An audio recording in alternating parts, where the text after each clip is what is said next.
નમસ્કાર વિદ્યાર્થી મિત્રો, જિજ્ઞા બુઆ એજ્યુટેક ચેનલમાં તમારું સ્વાગત છે.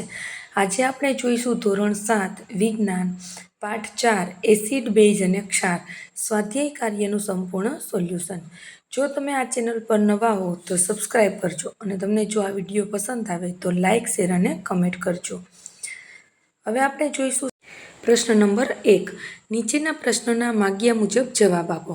તેમાં પહેલું છે એસિડ તથા બેઝ વચ્ચેનો તફાવત જણાવો. તેમાં આપણે પહેલાં એસિડ જોઈશું. એસિડ તે સ્વાદે ખાટા હોય છે, તે ભૂરા લિટમસ પત્રને લાલ બનાવે છે. એસિડ ફિનોપ્થેલિનના દ્રાવણ સાથે રંગવિહીન જ રહે છે. ત્યારબાદ છે બેઝ, તે સ્વાદે તુરા અને સ્પર્શે ચીકણા હોય છે, તે લાલ લિટમસ પત્રને ભૂરા બનાવે છે, તે ફિનોપ્થેલિનના દ્રાવણ સાથે ગુલાબી જ રહે છે. હવે જોઈશું પ્રશ્ન નંબર 2. ઘરની ચીજવસ્તુઓ સાફ કરવામાં જેમ કે બારીના કાચ સાફ કરવામાં વપરાતા પદાર્થમાં એમોનિયા હોય છે, જે લાલ લિટમસ પત્રને ભૂરું બનાવે છે. તેઓ કેવી પ્રકૃતિ ધરાવે છે?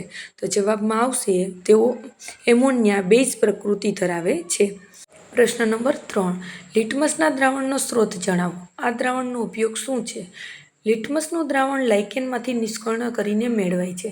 તેનો ઉપયોગ આપેલા દ્રાવણ એસિડ છે કે બેઝ તે નક્કી કરવામાં વપરાય છે. પ્રશ્ન નંબર 4. શું નિસ્યંદિત પાણી એસિડિક, બેઝ, તટસ્થ હોય છે? તમે કેવી રીતે નક્કી કરશો? તો જવાબમાં આવશે નિસ્યંદિત પાણી તટસ્થ છે. આપણે ભૂરા અને લાલ લિટમસ પત્રનો ઉપયોગ કરી તે નક્કી કરી શકીએ છીએ. તે લિટમસ પત્ર પર કોઈ જ રંગ પરિવર્તન આપતું નથી. તેથી નિસ્યંદિત પાણી એ તટસ્થ છે. હવે જોઈશું પ્રશ્ન નંબર 5. એક ઉદાહરણની મદદ વડે તટસ્થીકરણની પ્રક્રિયાનું વર્ણન કરો. તો જવાબમાં આવશે હાઇડ્રોક્લોરિક એસિડ અને સોડિયમ હાઇડ્રોક્સાઇડ વચ્ચે રાસાયણિક પ્રક્રિયા થઈ સોડિયમ ક્લોરાઇડ અને પાણી ઉત્પન્ન થાય છે. તે તટસ્થીકરણની પ્રક્રિયા છે. Hydrochloric acid plus sodium hydroxide gives sodium chloride plus પાણી. હવે જોઈશું પ્રશ્ન નંબર 6. સાચા વિધાન સામે ટી અને ખોટા વિધાન સામે એફની નિશાની કરો. તેમાં પહેલું છે નાઇટ્રિક એસિડ લાલ લિટમસ પત્રને ભૂરું બનાવે છે. તો જવાબમાં આવશે ખોટું. બીજું, સોડિયમ હાઇડ્રોક્સાઇડ ભૂરા લિટમસ પત્રને લાલ બનાવે છે. તો જવાબમાં આવશે ખોટું. ત્રીજું, સોડિયમ હાઇડ્રોક્સાઇડ અને હાઇડ્રોક્લોરિક એસિડ ભેગા મળતા તેમનું તટસ્થીકરણ થાય છે. સાથે પાણી અને ક્ષાર ઉત્પન્ન થાય છે. તો જવાબ આવશે સાચું. ચોથું, સૂચક એવા પદાર્થો છે જે એસિડિક અને બેઝ દ્રાવણમાં જુદા જુદા રંગ દર્શાવે છે. તો જવાબમાં આવશે સાચું. પાંચમું, બેઝની હાજરીથી દાંતનો ક્ષય થાય છે. તો જવાબમાં આવશે ખોટું. હવે જોઈશું પ્રશ્ન નંબર 7. દોરજીના રેસ્ટોરન્ટમાં ઠંડા પીણાની થોડી બોટલો છે, પરંતુ કમનસીબે તેના પર લેબલ લગાડેલા નથી. તેને આ બોટલો ગ્રાહકના ઓર્ડર મુજબ પીરસવી પડે છે. એક ગ્રાહક એસિડિક પીણું, બીજો ગ્રાહક બેઝિક પીણું અને ત્રીજો ગ્રાહક તટસ્થ પીણું માગે છે. તો દોરજી કેવી રીતે નક્કી કરશે કે કયા ગ્રાહકને કયા પીણાની બોટલ પીરસવી? તો જવાબમાં આવશે દોરજી એસિડિક, બેઝિક અને તટસ્થ પીણું લિટમસ પત્રની કસોટી વડે નક્કી કરશે. જે પીણું ભૂરા લિટમસ પત્રને લાલ બનાવે તે એસિડિક પીણું છે. જે પીણું લાલ લિટમસ પત્રને ભૂરા બનાવે તે બેઝિક પીણું છે. અને જે પીણું બંને લિટમસ પત્ર પર કોઈ જ અસર કરતું નથી તે તટસ્થ પીણું છે. પ્રશ્ન નંબર 8. સમજાવો આવું કેમ થાય છે? તેમાં પહેલું છે એ.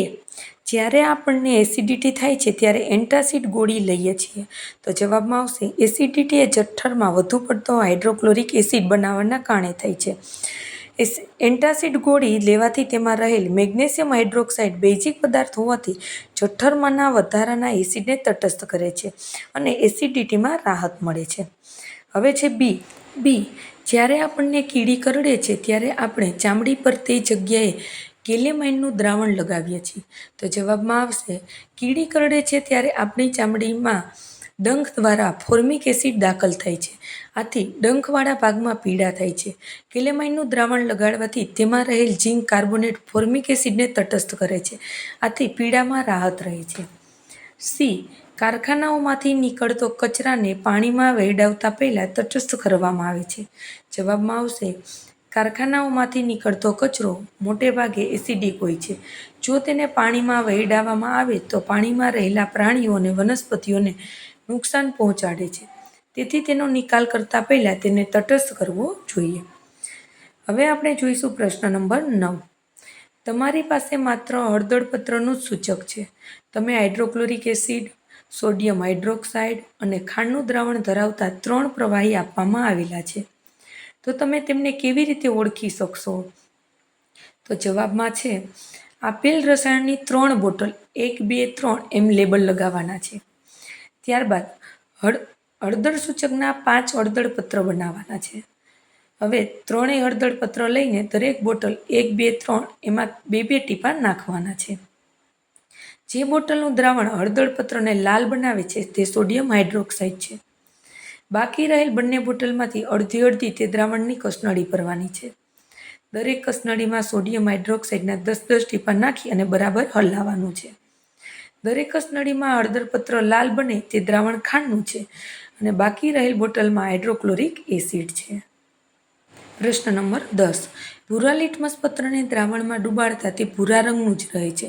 તો દ્રાવણની પ્રકૃતિ કઈ છે સમજાવો. તો જવાબમાં આવશે ભૂરા લિટમસ પત્રને દ્રાવણમાં ડુબાડતા તે ભૂરા રંગનું જ રહે છે. તો દ્રાવણની પ્રકૃતિ બેજ હોય છે અથવા તટસ્થ હોય છે. જો દ્રાવણ બેજ હોય ત્યારે તે ભૂરા લિટમસ પત્ર પર કોઈ જ અસર કરતું નથી. જ્યારે દ્રાવણ તટસ્થ હોય ત્યારે ભૂરા અને લાલ બંને લિટમસ પત્ર પર કોઈ જ અસર થતી નથી. તેથી નક્કી કરી શકાય કે દ્રાવણ બેજ છે કે તટસ્થ. અહીં આપણું સ્વાધ્યાય કાર્ય પૂર્ણ થાય છે. જો તમને આ વિડીયો પસંદ આવ્યો હોય તો લાઇક, શેર અને કમેન્ટ કરવાનું ભૂલશો નહીં. Thank you.